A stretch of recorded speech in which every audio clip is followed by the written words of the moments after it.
Just start. Believe me, everything is gonna be fine, and in fact, people are gonna be jealous once you succeed. So just get out there, put yourself out there, and do what you wanna do. Hola, me llamo Mini, soy una creadora de contenido con más de 1.2 millones de seguidores en TikTok. Antes vivía en Guatemala por 14 a 15 años, pero actualmente estoy estudiando en Korea University.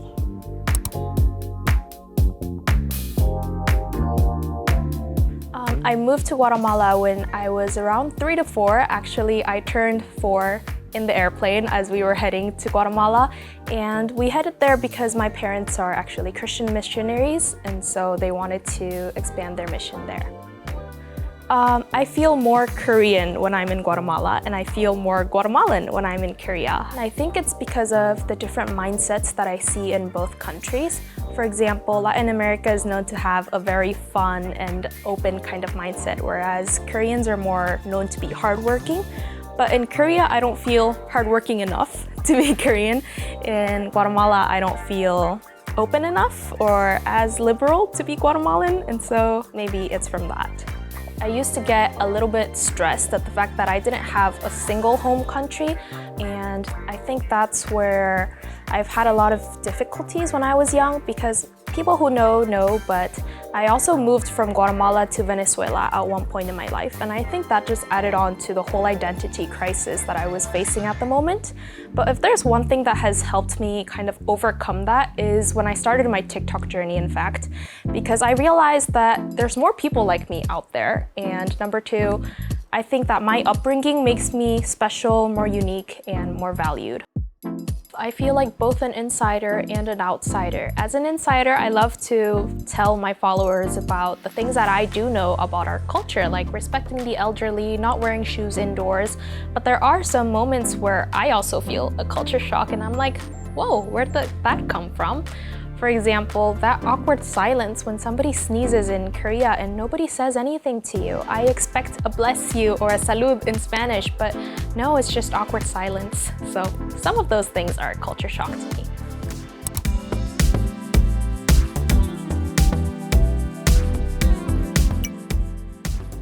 Actually, I had a completely different plan to the life that I'm living right now. My original plan was to study fashion design in London, but right near my 11th to 12th grade is when COVID happened.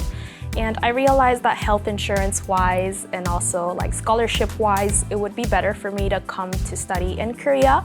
And I chose the psychology major in Korea University because we didn't really have a fashion major at the time. But I don't regret it at all. I think that this was the path that was meant for me. So I've always been interested in helping people with their mental health, living a happier, healthier life, and so I chose psychology. I think I ended last semester with a 4.08 out of 4.5. I think that psychology, as well as other majors, are one of the most difficult majors out there, so I feel you completely.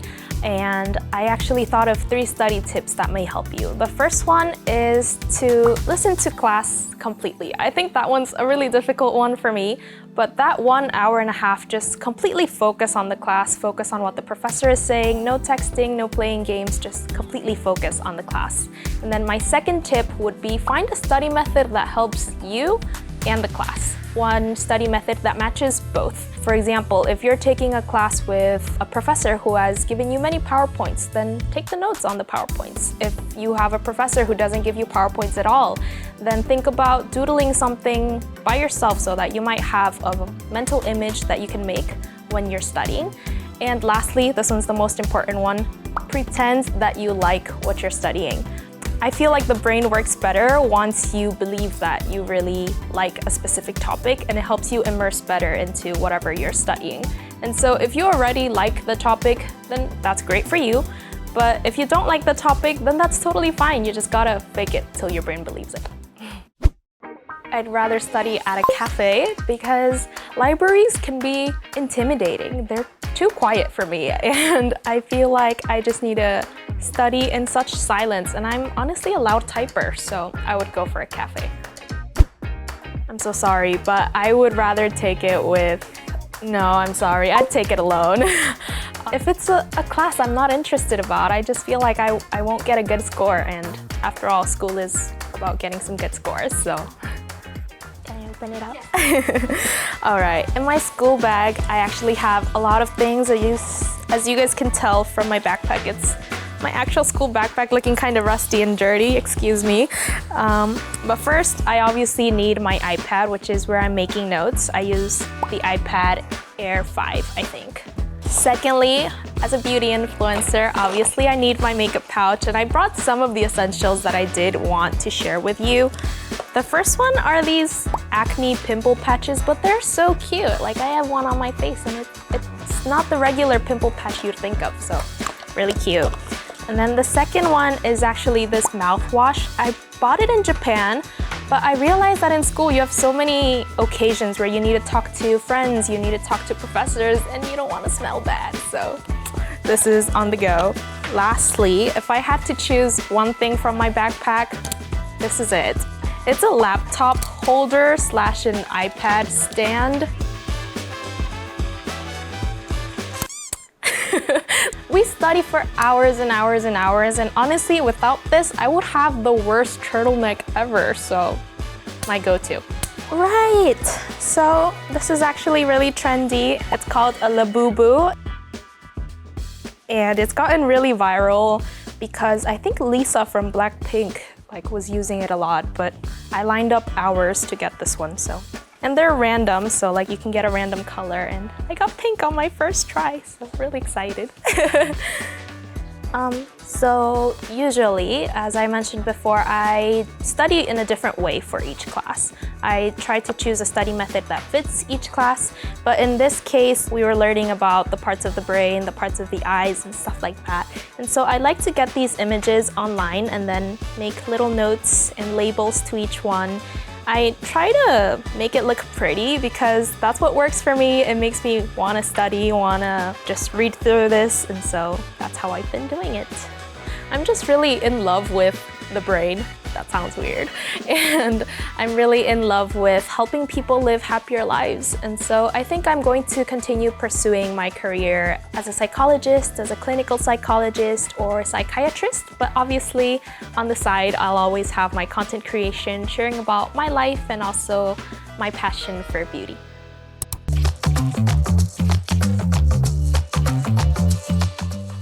I actually started TikTok back in March 2020. It was when COVID had just started happening in Guatemala. And I saw a lot of ads of TikTok videos of people doing their finger dances, and it was so cute, but it had millions of likes. And I just thought to myself, hey, I can do that. And so that's how it all started. But soon enough, I realized that there were not so many content creators who spoke Spanish but were Korean, and so I thought, why not present Korean culture to my TikTok Spanish audience? Honestly, I was just lucky. At that time, there was a whole K-pop boom. Suddenly, people were interested into K-dramas, K-pop, K-beauty, and there I was, ready to present it to them in a language that they understood. This one's a little embarrassing, but it's a video of me dancing on the floor with soap. But I'm dancing to a Latin song, which was a little bit of a hit, I guess, because my appearance is Korean, but I was dancing to a Latin song with soap on the floor, so. I think it has a lot to do with my upbringing, but also with this whole younger generation, the Generation MZ as we'd call it. I think we care less about what people think about us, so it doesn't matter if they see me dancing in my PJs or dancing with soap on the floor.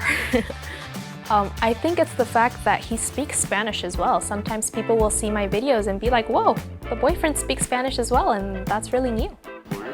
We met in Guatemala when I was 16, and my boyfriend grew up and was born in Guatemala, and so we've never really had any cultural issues or any difficulties communicating because we all speak Spanish, Korean, and English.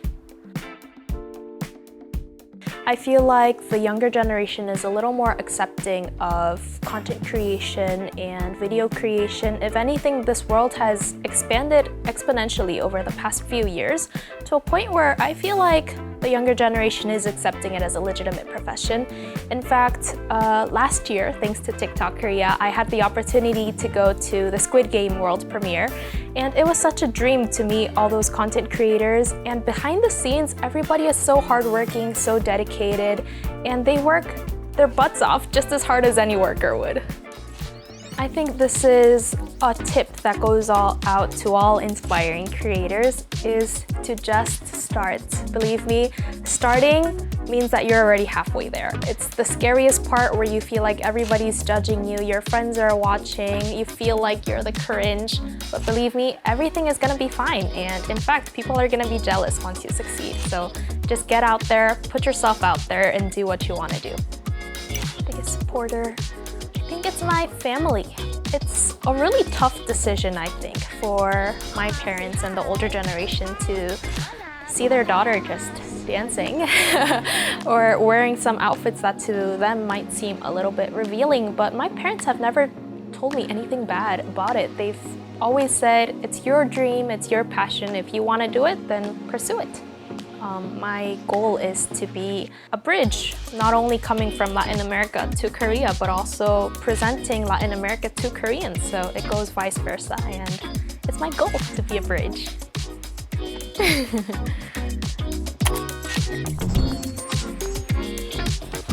Muchas gracias por ver este video hasta el final. Realmente ha sido muy divertido poder compartir mi experiencia como creadora de contenido y también como estudiante universitaria en Corea. Espero poder verlos una vez más y nos vemos luego. ¡Chao!